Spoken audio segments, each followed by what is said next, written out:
Assalamualaikum warahmatullahi wabarakatuh. Salam sejahtera. Pelangi Petang merupakan sebuah cerpen karya Syafa Umairah.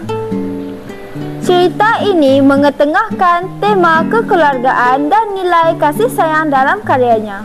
Melalui cerpen ini, penulis mengajak pembaca menyelami konflik keluarga yang syarat dengan nilai pengorbanan dan keinsafan.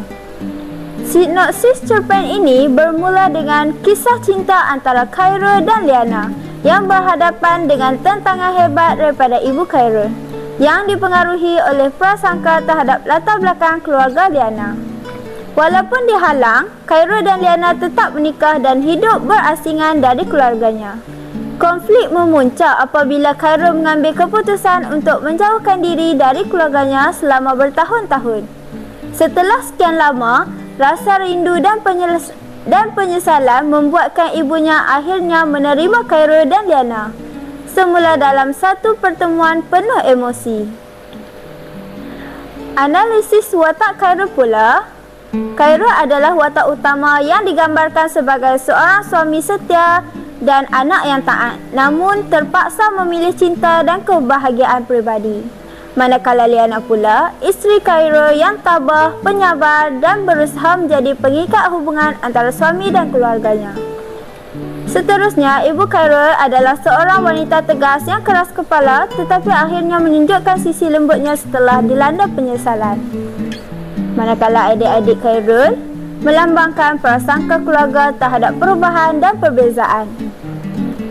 Hubungan antara watak sangat kuat, terutamanya antara Khairul dan ibunya, yang menjadi tunjang utama konflik dan resolusi dalam cerpen ini. Tema dan pesan dalam cerpen ini adalah konflik kekeluargaan akibat prasangka, pengorbanan demi cinta sejati, pentingnya kemaafan dan silaturahim. Pesannya ialah cerpen ini menekankan bahawa keluarga seharusnya menjadi tempat untuk saling menyokong, bukan menghakimi.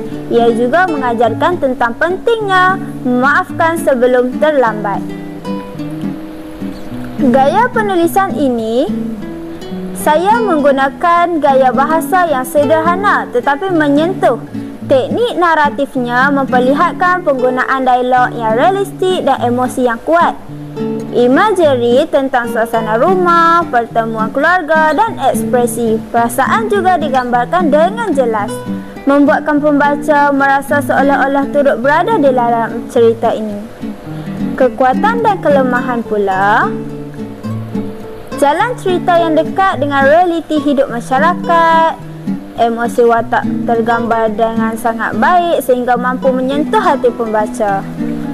Menyampaikan nilai moral secara halus dan efektif.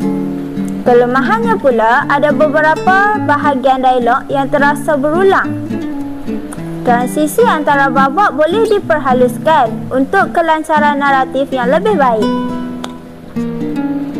Kesimpulannya, secara keseluruhan, Pelangi Petang adalah cerpen yang sangat menyentuh hati dengan tema kekeluargaan yang kuat. Cerita ini berhasil menggugah emosi dan mengingatkan kita tentang pentingnya menjaga hubungan keluarga meskipun berdepan perbezaan. Saya sangat mengesyorkan cerpen ini kepada sesiapa yang menggemari kisah kekeluargaan yang syarat dengan pengajaran dan keinsafan.